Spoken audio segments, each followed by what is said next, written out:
Hi, my name is Kelly Robinson, and me and my fellow group members would like to highlight the relationship between religious members and discrimination and prejudice. Many people throughout their lives face some sort of discrimination or prejudice, and this can be included in groups of a certain sexuality, a certain skin color, or certain disabilities. We must consider how and why this prejudice takes place. Many times, for example, I was sitting in a church and there was somebody spitting hate at a certain group.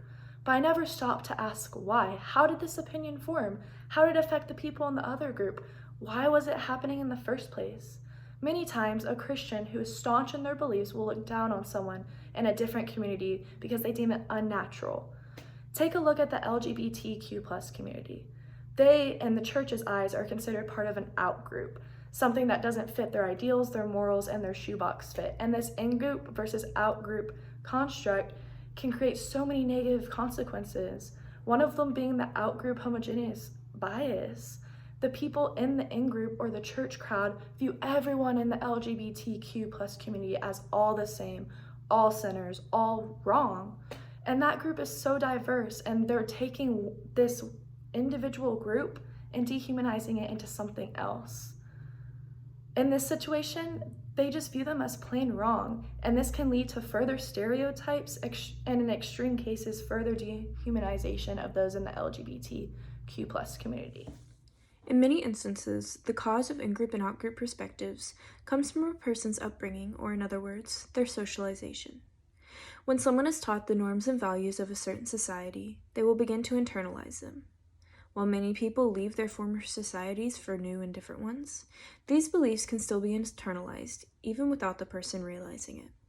For instance, if a child is raised in a strict Christian household which holds the belief that members of the LGBTQ+ community are wrong and completely sinful, they will internalize these beliefs, or even externally hold them.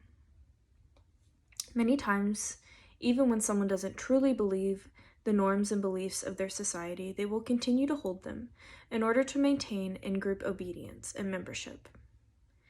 If a person wavers from this belief or the beliefs of their in-group, they may face ostracism and even be forced to leave the in-group and be put into the out-group. In order to not let this happen, many people hold the beliefs outwardly that belong to their in-group, but not hold them inwardly. This is known as public conformity.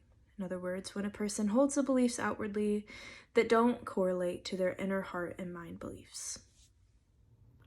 Another tendency that humans have is attribution of certain traits to certain factors, even if those factors did not contribute to that trait at all. This is called attribution and can be either internal or external. Internal, when you think the cause of their actions comes from a personality trait or behavior, while external, when you think that the actions come from a situational factor, such as their environment or something surrounding them.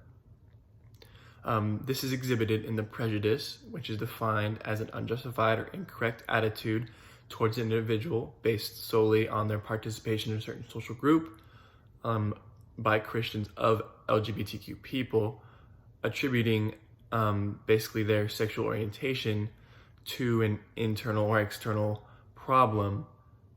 This could be them thinking that they have some sort of mental disability, or that maybe they had a rough upbringing or in a certain group that caused it to happen unnaturally.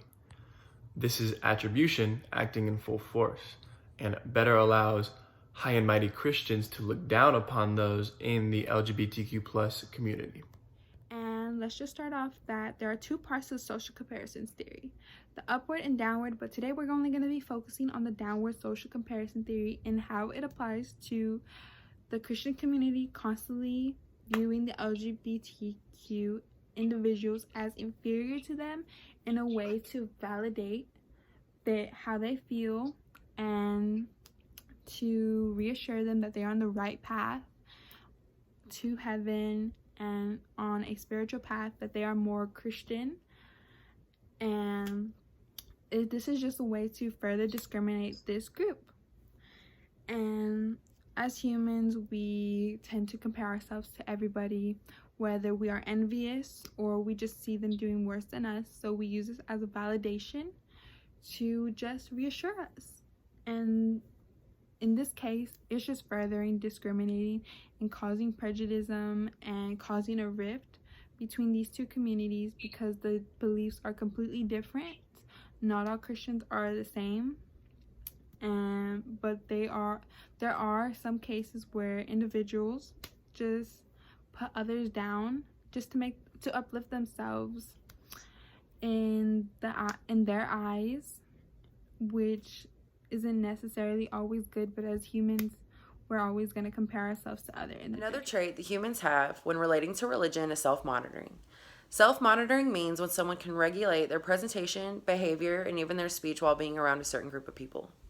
Some examples of this could be prayer in schools, and even members of the LGBTQ community coming out to their very religious families.